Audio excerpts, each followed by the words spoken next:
नमस्कार दोस्तों, मैं अतुल द्विवेदी स्वागत करता हूं आप सभी को का सटीक नेटवर्क में। आगे बढ़ने से पहले आप सभी से एक छोटी सी अपील कि अगर आपको हमारे वीडियोस पसंद आते हैं तो कृपया हमारे वीडियोस लाइक करें और चैनल को सब्सक्राइब करें।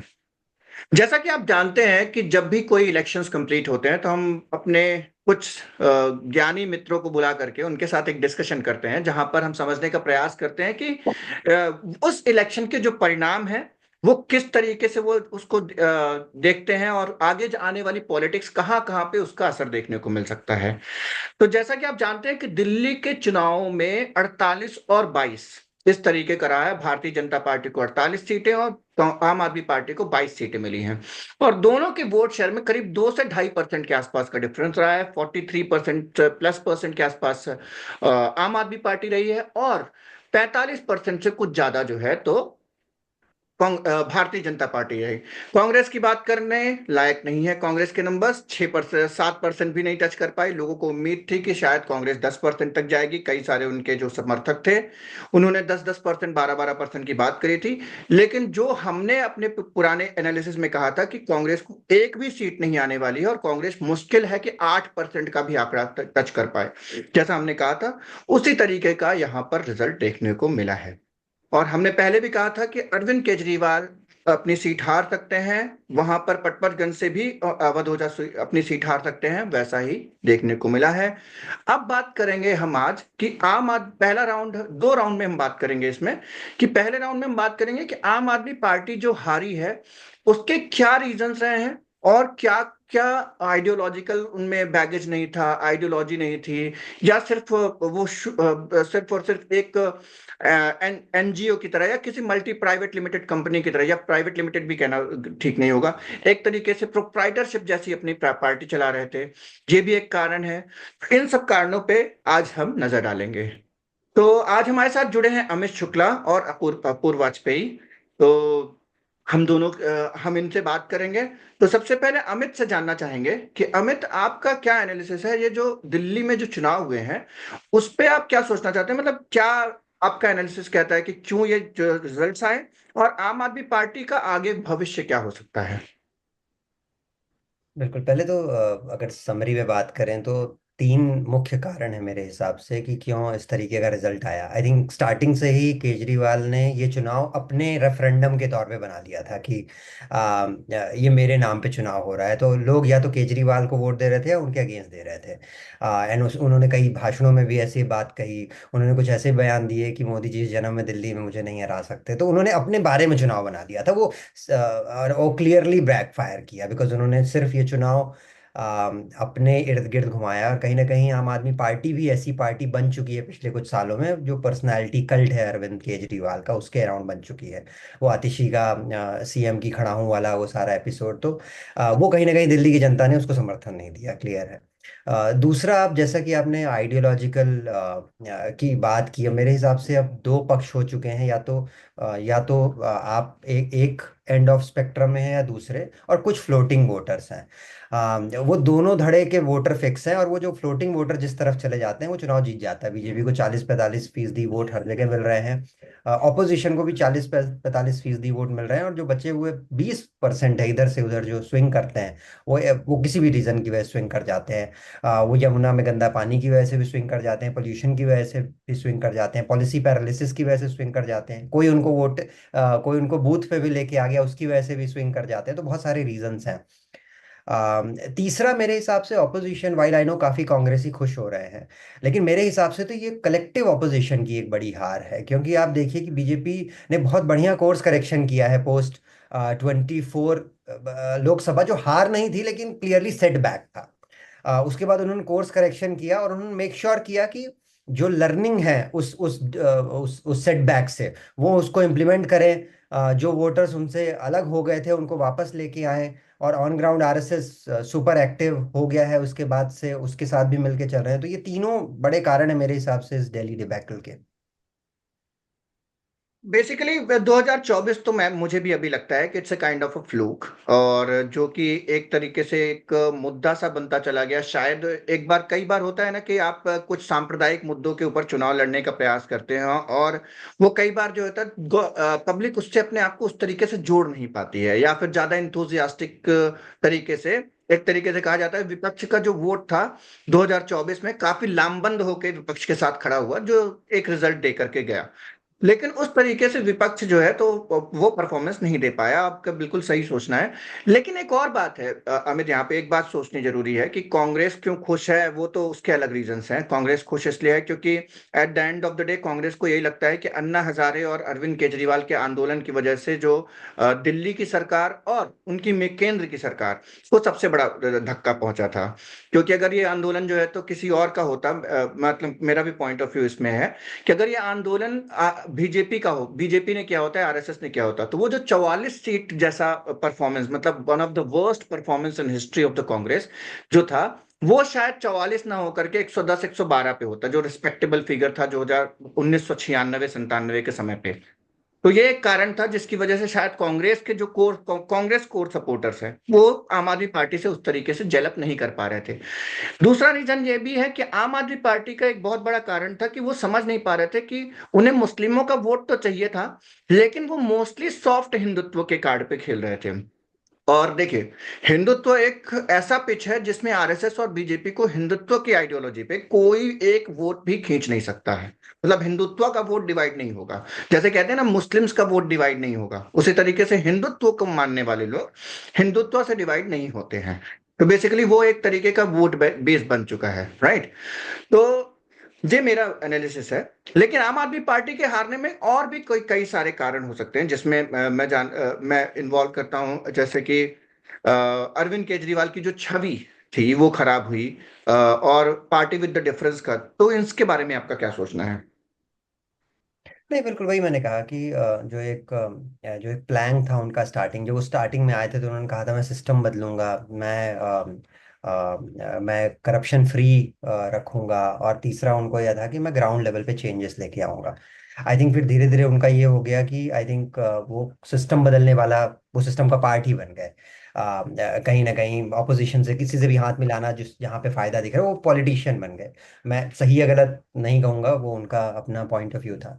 दूसरा जो उन्होंने कहा कि मुझे करप्शन फ्री प्लान रखना है, उनके आधे से ज्यादा मिनिस्टर जेल गए, सही गलत वो उस पर चर्चा कर सकते, कोर्ट डिसाइड करेगा, बट वो जेल गए, कहीं ना कहीं घोटाले हुए, कहीं ना कहीं कांग्रेस और बीजेपी दोनों ने उठाए दिल्ली में, तो उस पर भी हानि पहुंची। और तीसरा जो था कि जो वो ऑन ग्राउंड चीजें कर रहे थे, चाहे वो मोहल्ला क्लिनिक हो चाहे वो स्कूलों पे, आई थिंक इवेंचुअली वही बचा उनके पास, वही दो तीन चीजें थी जिसके बारे में वो 10 साल से बात कर रहे थे। और अब जनता को कुछ नया चाहिए, और मेरे हिसाब से उसके वो सभी अब देने के लिए रेडी हैं, जो चाहे उसको फ्री भी कहिए, रेवड़ी कहिए, वेलफेयर स्कीम कहिए, अब हर कोई रेडी है। तो सिर्फ उसके बिना पे आप चुनाव नहीं जीत सकते आप। बेसिकली वही वाली बात हो गई कि जो मोहल्ला क्लिनिक, फ्रीबीज और एक तरीके से स्कूल की बात करी उन्होंने, और इंफ्रास्ट्रक्चर की बात की जाए तो ऐसा कई सारे लोगों का ऐसा कहना था जो आम आदमी पार्टी के सपोर्टर्स भी थे कि इंफ्रास्ट्रक्चर पे काम नहीं हुआ, लेकिन उसका कारण है क्योंकि हमें लेफ्टिनेंट गवर्नर ने काम करने नहीं दिया। तो बेसिकली उन्होंने एक्सेप्ट किया कि इंफ्रास्ट्रक्चर पे काम नहीं हुआ। तो बेसिकली जो शीला दीक्षित के समय पे जो काम चालू हुए थे या फिर जो अप्रूव हुए थे गवर्नमेंट की तरफ से, वही काम कंप्लीशन की तरफ पहुंचे, बाकी सारे काम उस तरीके से नहीं हुए। जरूर एजुकेशन सेक्टर में कहा जा सकता है कि उन्होंने काफी बेहतर परफॉर्मेंस दिया। अपूर्व को इसका लाना इसका चाहूंगा। अपूर्व, उत्तर ये इसका जो उत्तर एक एक रिएक्शन, इसका उत्तर यही हो सकता है कि जब मैं अपने ऑफिस में अच्छा काम करता हूँ तो मेरी वजह से होता है, जब नहीं कर पाता तो चार लोग और जिम्मेदार होते हैं। तो जनता को समझ आता है, हो सकता है सही कह रहे हो, बट जनता के लिए तो आउटपुट मैटर करता है। True true. और आप पॉलिटिशियन है यार, आपको एक जगह का एडमिनिस्ट्रेशन चलाना है। अगर आपको एलजी के साथ प्रॉब्लम हो रही है तो आपको उनके साथ एक समन्वय बिठाना चाहिए, केंद्र सरकार के साथ समन्वय बिठाना चाहिए। ये तो कई किसी भी स्टेट के साथ प्रॉब्लम हो सकती है। क्या कांग्रेस या बीजेपी रूल्ड स्टेट जो होते हैं, वो जब यूपीए की गवर्नमेंट थी तो बीजेपी रूल्ड स्टेट के लोग जाते थे सेंटर में प्रधानमंत्री से हेल्प मांगने, मनमोहन सिंह से। और वाइस वर्सा, आज भी मोदी जी मिलते हैं क्या तमिलनाडु के चीफ मिनिस्टर से नहीं मिलते हैं? तेलंगाना से नहीं मिलते? मिलते हैं। तो वो हेल्प भी करते हैं जितनी जरूरी होती है। वो तो अलग ही बात वो कर रहे थे।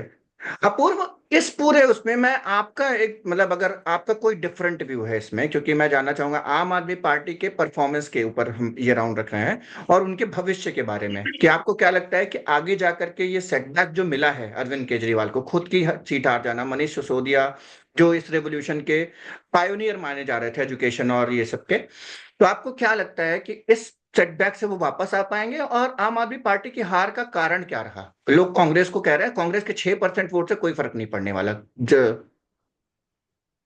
राइट। तो मेरा मानना यह है कि जब आम आदमी पार्टी की सरकार बनी थी, तो देखा जाए तो दिल्ली ने बहुत अनप्रेसिडेंटेड सा रूट लिया था कि एक छोटी सी नई पार्टी को सडनली उन्होंने ऑलमोस्ट सारी ही सीटें दे दी थी। तो कहीं ना कहीं वो था कि ये नए लोग हैं, इनको चांस देना चाहिए। ये ऐसा लग रहा है कि अलग तरह के लोग हैं, ये टिपिकल पॉलिटिशियंस नहीं है, ये तो कुछ अलग ही कर जाएंगे। और ऐसी मेरी भी उम्मीद थी, जब वो जीते थे तो मुझे लग रहा था यार ये लोग दिखा देंगे कि कैसे सरकार चलाई जाती है। ये जो 70 साल से 75 साल से चल रहा था, ये चेंज होगा।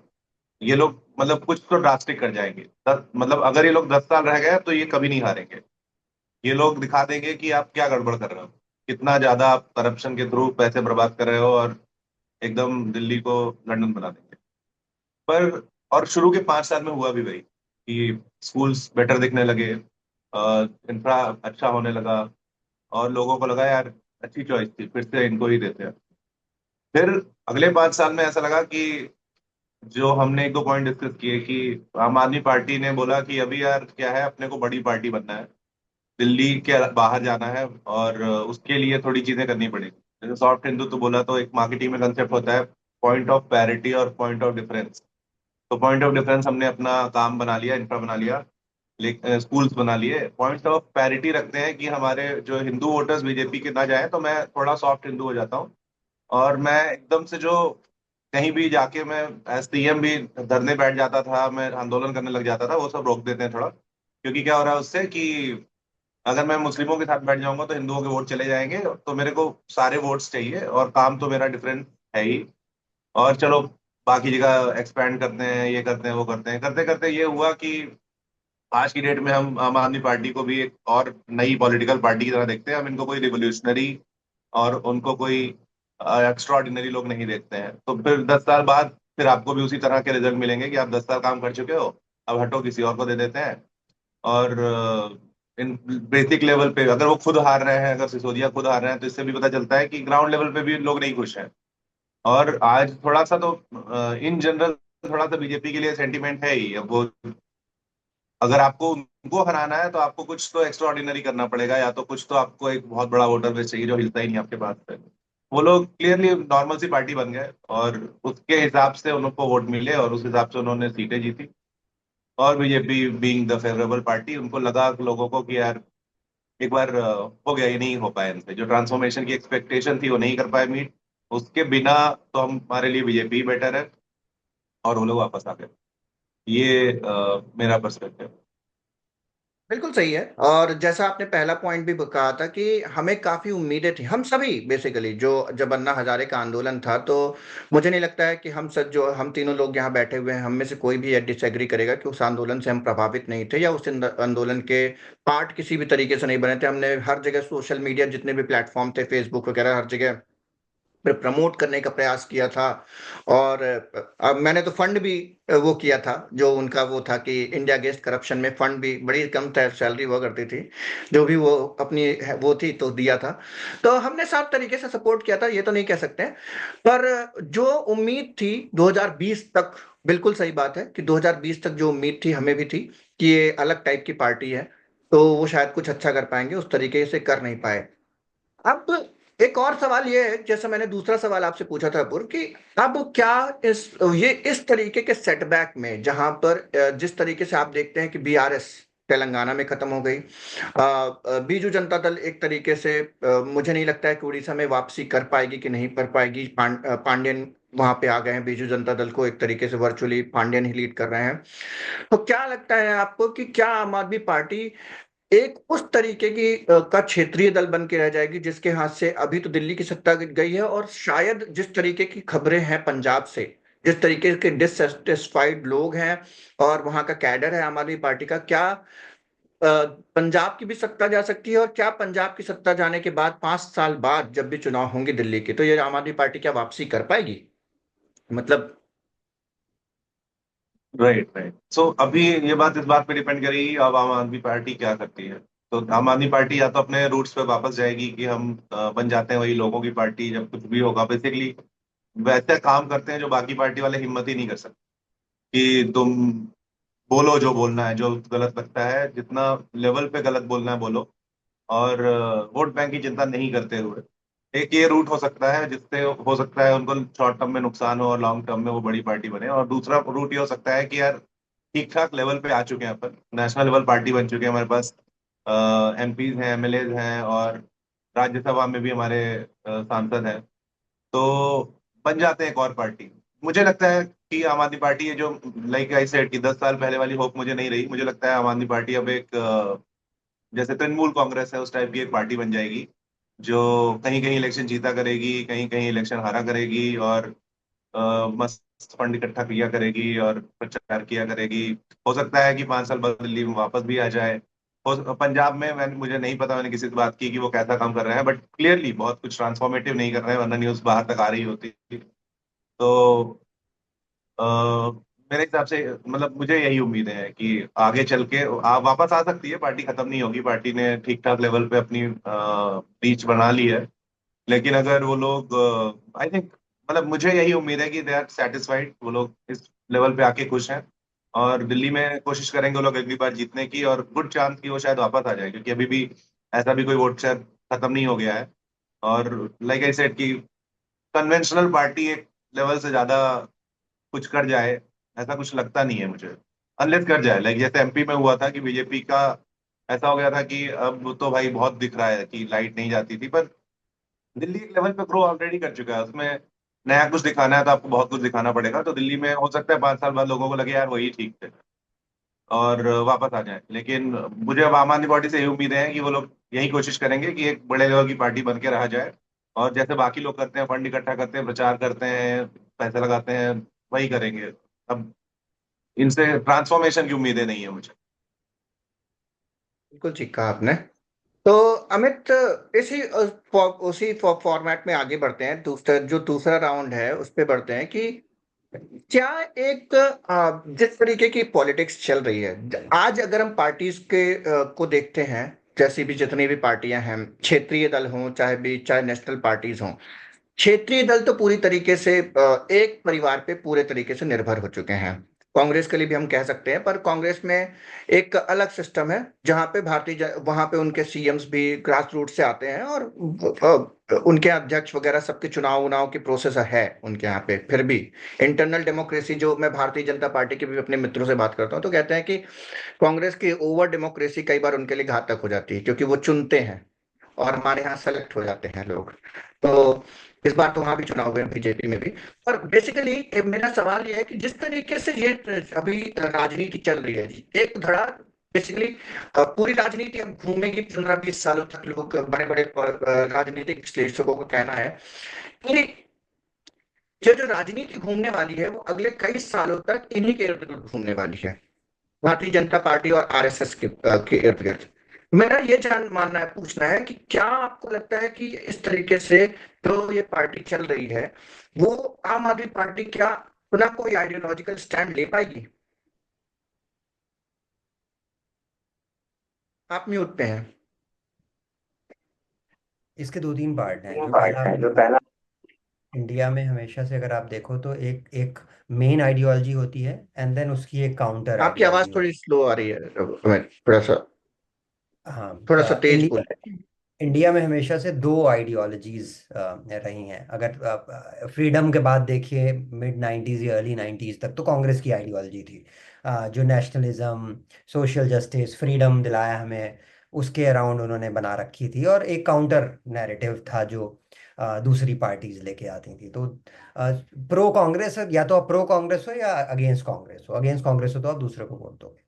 आई थिंक बीजेपी ने लास्ट 15 सालों में वो नैरेटिव चेंज कर दिया, और वो नैरेटिव अब एक बीजेपी का नेशनलिज्म, जिसमें रिलीजन का भी तड़का है, जिसमें करप्शन फ्री का भी तड़का है, और बहुत सारी चीज़ें, बट वो आप या तो प्रो बीजेपी हो या अगेंस्ट बीजेपी हो, तो सारे चुनाव भी वैसे ही होते हैं। इसका दूसरा इम्पोर्टेंट पार्ट ये है कि जो आपने आम आदमी पार्टी के पर्सपेक्टिव से पूछा, आई थिंक आम आदमी पार्टी को कहीं ना कहीं उनकी जो उन्होंने शुरू से ही अवॉइड किया था आइडियोलॉजी स्पेल आउट करना। एंड उसका रीजन था, जैसे अपूर्व बता रहे थे कि वो चाहते थे कि हर हर एक वोट बैंक हमारे साथ जुड़े, क्योंकि जैसे स्पेल आउट करोगे तो एक सर्टेन वोट बैंक आपसे वो हो जाएगा, आपसे दूर हो जाएगा। एंड उसका नुकसान ये होता है कि जब बुरा समय आता है तो, क्योंकि कोई आइडियोलॉजी नहीं है, तो जो लोग जो आइडियोलॉजी से कनेक्टेड रहते हैं वही बचते हैं आपके पास। अब वो कोई बचा नहीं।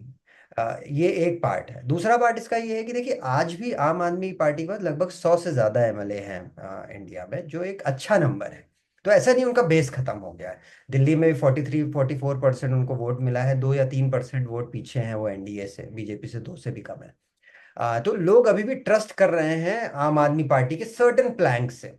अब वो चाहे वो इलेक्टोरल प्लैंक हो, चाहे वो उनका एजिलिटी हो, कुछ भी हो, कुछ लोग कनेक्ट कर रहे हैं, और specially specially voters of of certain state connect कर रहे हैं आम आदमी पार्टी की आइडियोलॉजी से।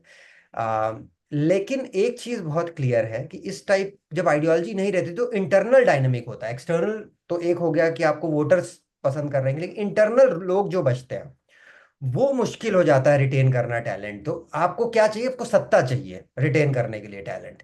अब सत्ता के नाम पे अभी तो है 90-100 एमएलए, पंजाब की वो भी है, इनके पास गद्दी भी है। लेकिन अगर, और दिल्ली में भी म्युनिसिपल पे वो कर रहे हैं, लेकिन अगर पंजाब गलती से हार जाते हैं, और जिसके चांसेस हैं, जो आपने भी कहा चांसेस लिए, कि पंजाब की जनता बहुत रूथलेस है, वो चेंज कर देती है गवर्नमेंट अगर अगर उनको लगता है कि जो प्रोमिसेस थे वो डिलीवर नहीं हुए हैं। तो बहुत मुश्किल हो जाएगा। तो मेरे हिसाब से अभी उनके पास समय है स्टार्टअप की लैंग्वेज में पिवट बोलते हैं, पिवट करने का, और मे भी जो उनके इश्यूज हैं उनको फिक्स करने का। लेकिन अगर पंजाब तक नहीं फिक्स होता है वो, तो फिर बहुत समस्या आने वाली है अरविंद केजरीवाल और आम आदमी पार्टी। सही कहा। तो करप्शन की जब बात करते हैं तो करप्शन, मुझे ऐसा लगता है कि करप्शन तो एक ऐसा मुद्दा है जो अपोजिशन के ऊपर तो बहुत आसानी से चिपका हुआ मुझे दिखा। करीब 10 साल, 15 सालों से तो मैं देख रहा हूँ बहुत आसानी से चिपक जाता है पोजीशन के ऊपर। लेकिन भारतीय जनता पार्टी के ऊपर चिपकता हुआ मुझे रिसेंट के टाइम पे नहीं दिखा, जबकि कई सारे ऐसे मुद्दे थे जो करप्शन के क्राइटेरिया में आ सकते हैं। जैसे सबसे बड़ा तो इलेक्टोरल बॉन्ड का था, जिसमें आधा फैसला कहता हूं मैं, इलेक्टोरल बॉन्ड का जो फैसला था डीवाई चंद्रचूड़ का, उनका फैसले को मैं आधा फैसला कहता हूं। इस तरीके के कई सारे आधे फैसले उन्होंने दिए। जैसे महाराष्ट्र की सरकार का 2022 में जो सरकार गिरी थी, उसका जो फैसला था वो भी आधा फैसला था। तो इस तरीके के आधे फैसले भी आते रहे, और करप्शन के बहुत सारे चार्जेस और भी लगे। जैसे रफेल का मुद्दा उठा था, उसकी कोई जांच नहीं हुई। अभी अदानी के केस को लेकर के कई सारी चीजें चल रही हैं, वो भी नहीं हुआ। तो कई सारे ऐसे मुद्दे हैं जो कि ये सरकार के ऊपर चिपकते नहीं है। इनफैक्ट अगर मैं सोशल मीडिया को फॉलो करता हूं, जो समर्थक लोग हैं वो कहते हैं आजकल कि कांग्रेस भी करप्ट है, बीजेपी भी करप्ट है, तो एक काम करो, हिंदुत्व के नाम पे बीजेपी को वोट दो। This is also a narrative. मैंने मतलब कई सारे स्ट्रॉन्ग सपोर्टर्स जो हैं वो ऐसी बात करते हुए सुने हैं। आगे बढ़ता हूं मैं अपूर्व, आपके तरफ में जान करके कि ये जो आइडियोलॉजिकल बैगेज होता है, जब जब politics is not about a multinational company, ठीक है, जहां पर आप प्रॉफिट बनाते रहोगे तो आप टिके रहोगे। Politics is more like an ideology. लोग आइडियोलॉजिकली आपके साथ जुड़ते हैं, आइडियोलॉजी इज वन थिंग, और उसके बाद जो है तो आप डेवलपमेंट करते हो, तो वो उसके ऊपर जो है तो extra layer of voters add करती चली जाती है। क्या बिना आइडियोलॉजी के पॉलिटिक्स हो भी सकती है? क्योंकि politics is all about ideology ना, दिमाग में चलती है पॉलिटिक्स। तो पॉलिटिक्स ऐसा सच कुछ वो तो नहीं है ना, राजनीति शास्त्र है।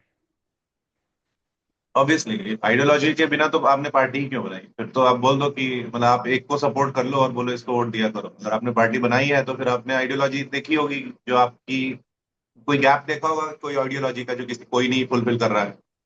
तो एंटी करप्शन चाहे था आम आदमी पार्टी का, और कंसिडरिंग कि वो बहुत नए थे तो बहुत सी चीजें अपने आप जुड़ गई कि बहुत कुछ अलग कर जाएंगे। आपने कहा कि कंपनी की तरह नहीं होती कि वो प्रॉफिट बनाए, बट मेरे हिसाब से प्रॉफिट मेकिंग सबसे बड़ा पार्ट होता है एक पार्टी का। आप आइडियोलॉजी बना लोगे लेकिन वो कम्युनिकेट कैसे करोगे जब आपके पास पैसे ही नहीं होंगे? तो क्यों इतने बड़े बड़े ऐड छपते हैं, सरकारी ऐड और पार्टीज के ऐड, क्यों वो 20-20 हजार करोड़ रुपए का खर्चा हो जाता है इलेक्शन में?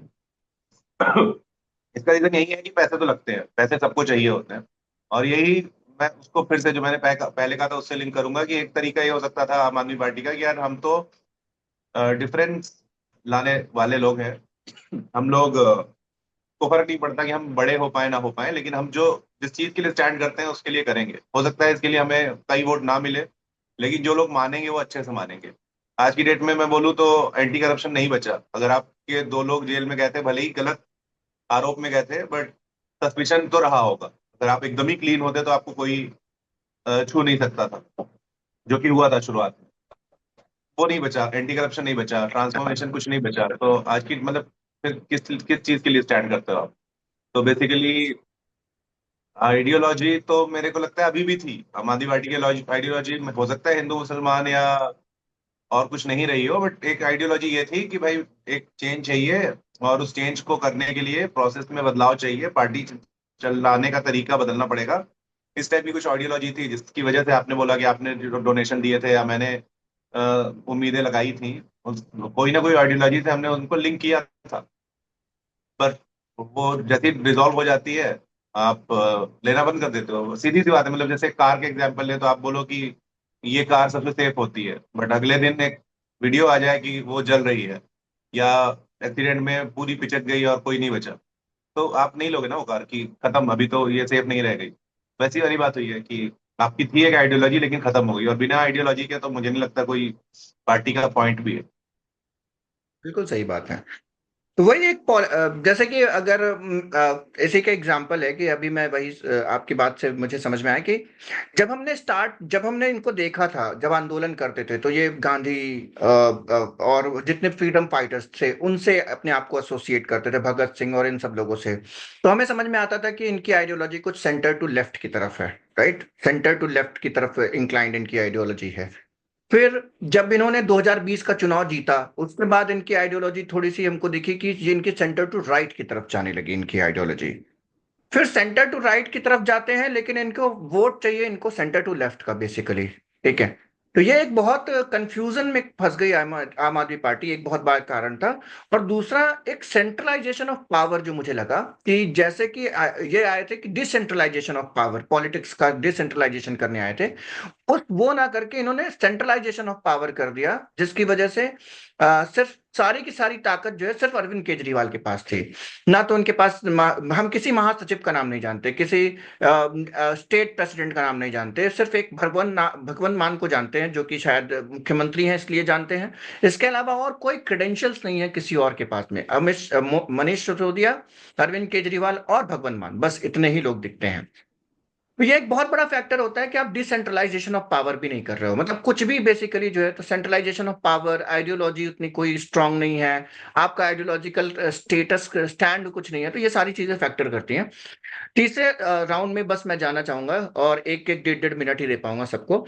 तो अमित, एक चीज मैं आपसे समझना चाहूंगा कि ये जो पर्टिकुलर इलेक्शन का रिजल्ट आया है, अब होने वाले बिहार के इलेक्शन, इंडिया अलायंस में क्या फर्क पड़ने वाला है, और जो नेशनल लेवल पॉलिटिक्स है वो अब किस तरह शेप होती है आपको दिखाई देती है? आई थिंक दो तीन पार्ट्स हैं जो बिहार के ऊपर जो इसका असर है।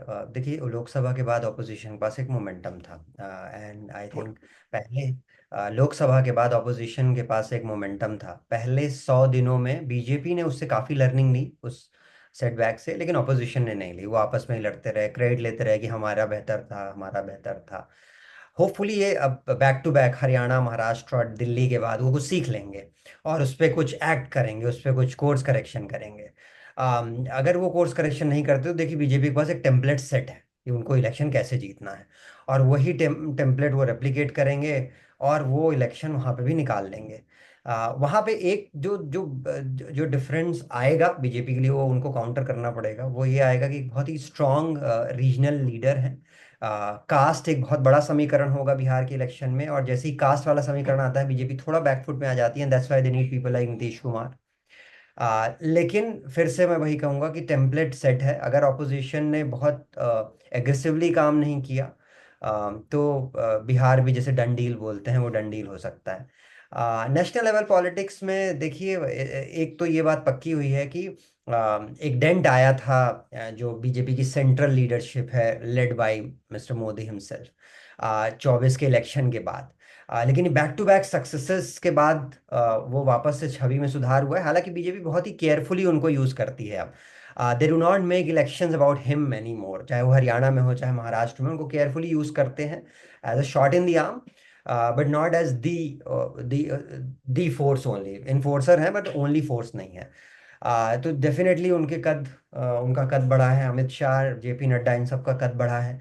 और इनको ये रियलाइज हो गया है कि बिना आरएसएस के चुनाव जीतना आसान नहीं है। तो आरएसएस के साथ जो इनकी थोड़ी बहुत टिफ चल रही थी, मामूली टिफ मैं कहूँगा, वो आई थिंक फिर से उस पर काम किया गया। RSS also realise the need the BJP, तो आई थिंक वो भी उनका वर्क कर रहा है। तो मतलब अभी तो बीजेपी की पांचों उंगलियां घी में है।